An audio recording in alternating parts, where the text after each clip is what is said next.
பார்த்ததெல்லாம் பொன்னல்லன்னு சொல்லுவாங்கல்ல. அதுக்கு பெஸ்ட் எக்ஸாம்பிளான இடம் இந்த இடம் தான் நினைக்கிறேன். பாக்குறதுக்கு விண்மீன் கூட்டம் முக்கிற மாதிரி அழகா இருக்கும். ஆனா அதுக்குள்ள இவ்ளோ பெரிய வில்லனிசம் இருக்குன்னு யாருக்குமே தெரியாது. என்னன்னு நான் சொல்றேன். நியூசிலாந்துல இருக்கக்கூடிய வெயிட்டமோ க்ளோவார்ம் கேவ்ஸ்.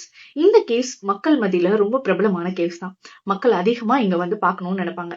எதனால தெரியுமா? இங்க குகைக்குள்ள நிறைஞ்சிருக்கிற விண்மீன் கூட்டம் மாதிரி இருக்கக்கூடிய பூச்சிகளை பார்க்கதான். பாக்குறதுக்கு இரவு நேரத்துல வானத்துல நீல நிற நட்சத்திரங்கள் ஜொலிச்சா எப்படி இருக்கும் அப்படி இருக்கும் இந்த குகை. ஒரு சின்ன பூச்சியுடைய லார்வாக்களை தான் க்ளோ வார்ம்ஸ் அப்படின்னு சொல்லுவாங்க. ஆச்சரியமான விஷயம் என்னன்னா, அந்த லார்வாக்களை அழகுக்காக இல்ல, வேட்டையாடுறதுக்காக பயன்படுத்துது. ஒவ்வொரு குளோவாமும் தன்னுடைய உடல்ல இருந்து நீல மற்றும் பச்சை நிற லார்வாக்களை வெளியிடும். பிடிக்கிற தூண்டில் போல ஒரு சின்ன நூலையும் இந்த லார்வாக்குள்ள சேர்த்து வைக்கும். இந்த வெளிச்சத்தை பார்த்துட்டு அங்கிட்டு இருந்து வரக்கூடிய சின்ன சின்ன பூச்சிகள் இந்த நூல்ல மாட்டிக்கும். இந்த குளோவாமுடைய உணவே அந்த பூச்சிகள் தான். இன்னொரு ஆச்சரியமான விஷயம் என்ன அப்படின்னா, இந்த குளோவாம் எவ்வளவு ஒளிருதோ அந்த அளவுக்கு அந்த பூச்சிகளுக்கு பசி இருக்குன்னு அர்த்தம். சொல்லுங்க, பாக்குறதுக்கு அழகா இருந்தாலும் அது பண்ணக்கூடிய வேலைகள் எவ்வளவு கொடூரமா இருக்குல்ல. இதுக்குள்ள பாக்குறதுக்கு விண்மீன் கூட்டம் நிறைஞ்சிருக்கிற மாதிரியான இந்த பூச்சிகளை பாக்குறதுக்கு நிறைய மக்கள் வந்துகிட்டே தான் இருக்காங்க.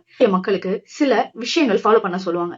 என்ன அப்படின்னு பாத்தீங்கன்னா, சத்தமா பேசக்கூடாது, பிளாஷ் லைட்டை ஒளிர விடக்கூடாது, இந்த மாதிரியான ரெஸ்ட்ரிக்ஷன்ஸை அங்க ஃபாலோ பண்றாங்க. சத்தம் போட்டு பேசினா பூச்சிகள் பறந்துரும் அப்படின்னும், பிளாஷ் லைட்டை ஆன் பண்ணா அதுகளுக்கான உணவு வந்து கிடைக்காம போயிடும் அப்படின்னும் இந்த விஷயங்களை ஃபாலோ பண்றாங்க. இந்த க்ளோவாம பாக்குறதுக்கு மக்கள் படகுல தான் போகணும். குட்டியா ஒரு படகு உள்ள இந்த குகைக்குள்ள போகும். அதுலதான் இந்த பயணிகள் வந்து சவாரி செஞ்சுட்டே அந்த க்ளோவாம பாப்பாங்க.